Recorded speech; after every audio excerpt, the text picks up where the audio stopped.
Well, good morning, and I thought I'd do something a little different today. I thought I would try, I don't know how it'll go, but I thought I'd try and put forth some ideas that I've had for a while about symptoms and conditions within what I guess would be called contemporary fields of health, that, you know, conditions and things that people go through that have very similar comparisons to situations and things that people go through when they undergo a spiritual metamorphosis through the use of mind training to attempt to bring about a reversal of the thought system that they use, the dualistic thought system they use in the process of embodying and applying the principles of a thought system designed to bring the mind to a singular altruistic perspective of life, the universe, the world and everything. And I know that's a bit of a mouthful, but I've been doing this for over 20 years and been consciously participating in for my own individual self and offering workshops with others, and I say that because there's a whole spiritual world of people out there who will say, there are no others, you know, and that's a stage you go through as well. But in that 20 odd years of doing this, and in speaking with other people as well who will collaborate with me on this, one of the things I find is that as you go through a shift in consciousness, through being willing to let go of fixed perspectives on things and keep an open mind, or a faithful mind, let's say, to the unknown, and move forward in the relinquishment of temporal association in that regard, the mind undergoes shifts, and also the body undergoes shifts on a cellular level. Now, you can call that miracle healing or whatever you want to call it, but I just think that it's quite amazing. Some of these shifts on the physical plane can be quite profound.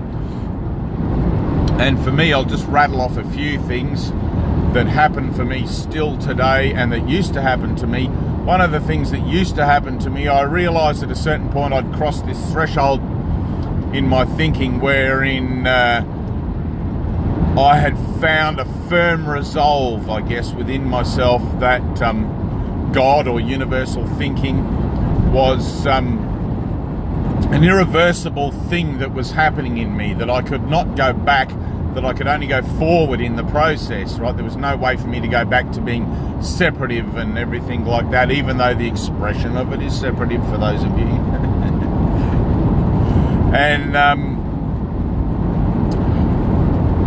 one of the things that happened in that on the physical plane was that I would experience these intense jolts of what I can only call energy, right, or light, if you want to look at it that way. And there's two sections to this, but in the physical compartment of it, I would be either standing up and I would be hit by a jolt of energy in my meditation, or we used to do a standing meditation in a particular group that I was with for a while.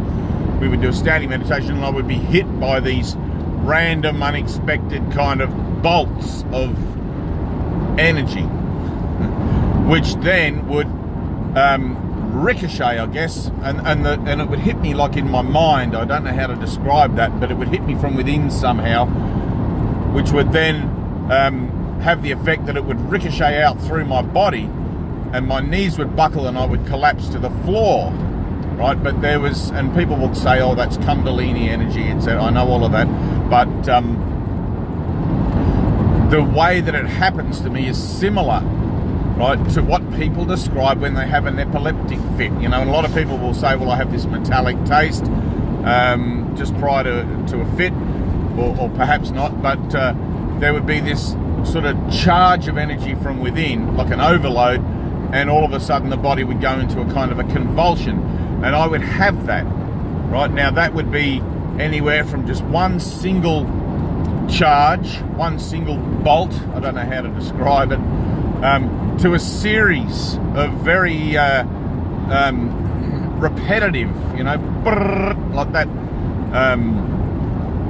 which would cause me, if I was sitting down in a chair, it would cause me to be launched out of the chair. My body would convulse at such a rate that I would propel out of the chair and find myself on the floor.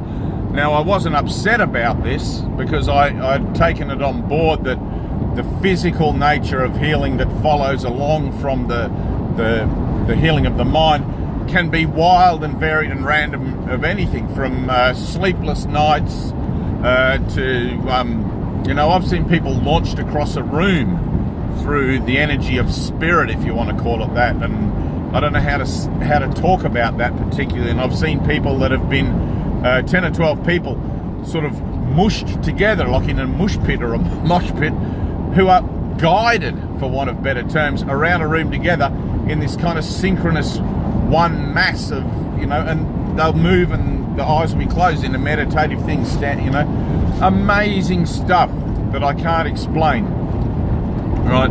Other than that, it is the activity of spirit showing me, and I have to keep my finger on my nose here, showing me that we are one, that there is a oneness and a higher connectedness to all things. So the idea that that convulsion in me and that spasm, and that period lasted for well over a year, a year and a half perhaps, maybe nearly even into 2 years. But today even I still get those shocks, but it's usually when I'm laying down in bed at night just before I go to sleep. I'll get a huge bolt of light. Now, when I say light, I mean actual light.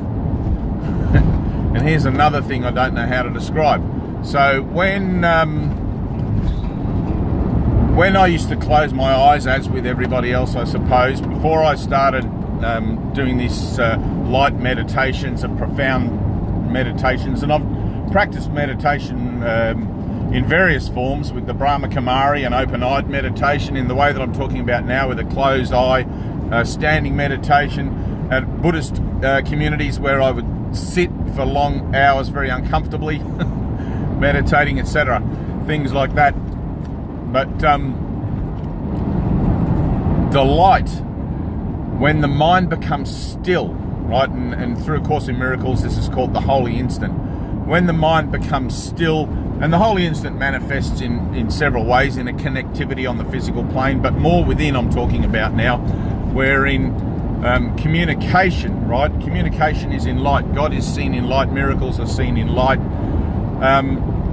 There is a light that seems to come from, and I experience it sometimes as a flat kind of a flash, like an event horizon kind of a flash, as if there was a sunrise, suddenly just poof, and that's generally a white light. And I also experience it as a kind of a inner peripheral light, which seems to start from a very small pinpoint in my mind somewhere and just goes poof and explodes around my periphery as a kind of a golden light. Now, when I used to close my eyes many years ago, before I started meditating, and even when I was beginning in my efforts at meditation, I wouldn't have any of that. It was very hard going. I was very pained to be able to make my mind still enough and to keep my thoughts quiet long enough to even appreciate the fact that I was getting anywhere. But the activity now of stilling the mind, right, holding the mind in a focal point, and I often use a single thought to focus on to begin, until that thought itself just dissipates into nothingness, and I experience the light directly. But I used to use the thought, or I still do sometimes use the thought, I am, or God is, and I just hold that thought singularly in mind. And other thoughts, of course, often try to come in and distract me from that thinking, but through the attempts I've been making at mind training, I'm able to hold that there and not be distracted by the cacophony of other things about what might, past and future, etc. So, and then this light happens. Right, now I know, and I'm sure everybody knows stories of people who say that they've seen the light, and when they pass over there's this brilliant light. And I've had many, uncountable light experiences in my own mind. I've lost count, seriously, thousands, which happens every day. And I would like, I don't know if this is possible, I would like therefore to be some kind of a neurological setting where I could put those electrodes on my head and see if anything measures. You know, I went once to Underwater World, I think it was called, at Coolangatta or Mooloolaba, somewhere there on the Sunshine Coast here in Australia, and they have this display which, funnily enough, measures the electrical output of marine creatures and different things. And I can't remember, it was just some scientific thing they've got within the whole underwater world there for kids, really. And there's this flat panel in the shape of a hand that you can put your hand on, and a little voltage meter that registers how much you put out. And I think there was a little sign saying a dolphin is 2 megahertz or however it measures it, and a human is 1, and a monkey is this, and you know, and all of that. And I put my hand on the plate and it measured up to 1, I think it was, for a human being. And then I allowed my mind to open like that, and it went up to 1.5. And I thought, that's cool. There's a tangible reading there that shows me that what's going on in my mind is affecting everything on a cellular level. So with the idea of epilepsy and stuff, my theory, and I don't know how to test this, I think people in a more scientific setting could probably put this to some sort of test if they were willing, but my theory is that the body, when it experiences an overload of electrical conductivity or electrical output, cannot use. It's much like when you are in a dire situation, your body shuts you down, you faint. But when you experience, and this is based on my experiences of these spasms and convulsions and things, when you experience that overload of energy, your body doesn't know what to use it for, right? Now, through mind training, eventually your body learns to allow that energy to flow at a higher level, at a higher rate through the body. And I remember reading in my early days of being interested in spiritual things that spiritual masters can transfer directly energy or light to advanced students, or students who are sincere or open or honest and all of that sort of thing, not just to sort of lip service people, but to people who are also beginning to, you know, and I've had experiences of that myself, of joining with others. I wouldn't say that I transferred it directly, but I was definitely involved as, let's say, a medium for a higher transference through me in some regards, and I don't really know how to talk about that. They're kind of random things, but I know for a fact that when we do our light meditations, I can place my hands on people, not in a sort of evangelistic way, but in a kind of a, I don't know, a kind of a joining way, and experience where that person in some sense is at in their own emotional release state. I don't know if that's exactly right. I don't really know how it works. I just kind of feel it, I sense it, and then join with that person there, and something happens that we have a transference of light. And I've had all sorts of things reported back to me from people when this happens, that they have visions, or they see things, or their mind does a backflip, or they'll experience something that is not of their usual arrangement, right? And that's getting up there, I think, you know, in the worldly sense of being a meditative expert, I guess, or practitioner. Practitioner is probably better. I don't know that there's really such a thing as an expert, but there is a point I know where you become proficient at being able to open your mind and allow yourself to experience something greater than your own awareness of self. You know, a more open-minded sense towards the oneness of all things, if that makes sense. I hope I'm doing a good job of trying to put this out there. I'm talking about things that really don't have words in the dictionary, you know. So, but I think if somebody in the scientific community were to want to explore that, I know that a lot of money is spent annually looking into epilepsy, and there are other things I could talk about too, but looking into things like that, epilepsy is the one that really comes to me the most because I have a friend, Jules, on my Facebook friends list who does experience profound moments of having these epileptic seizures, and something in me just can't help but think it's got to do with an overload of energy somehow, you know, like the mind is, and that's, I think, a part of the mind's, if you believe in reincarnation or whatever, but it's a part of the mind's natural process or natural drive to want to evolve.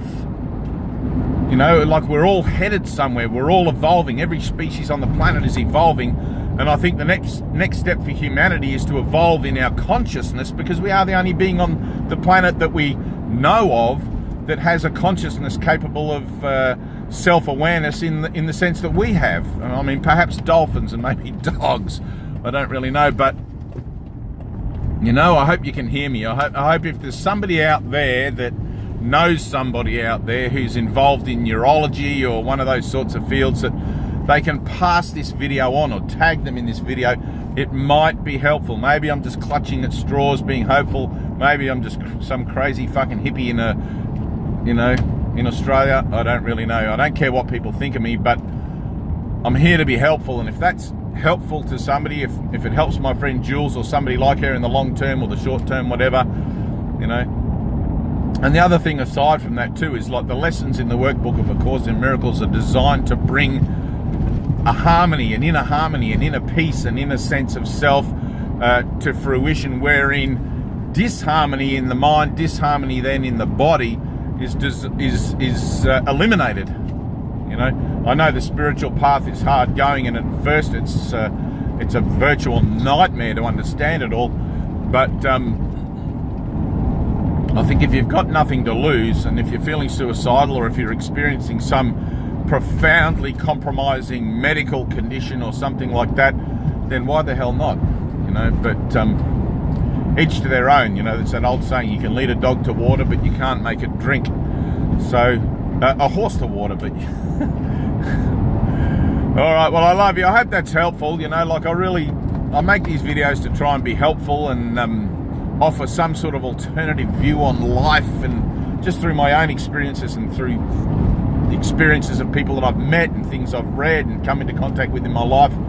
I think ideas are increased by sharing, and if this is a good idea that I've shared today and it helps someone to take another look at a situation that they thought had a closed door before them, then maybe I've done some good today. So, all right, I love you. We're at the beach now. I'm going to take the dog for a walk, and see you soon.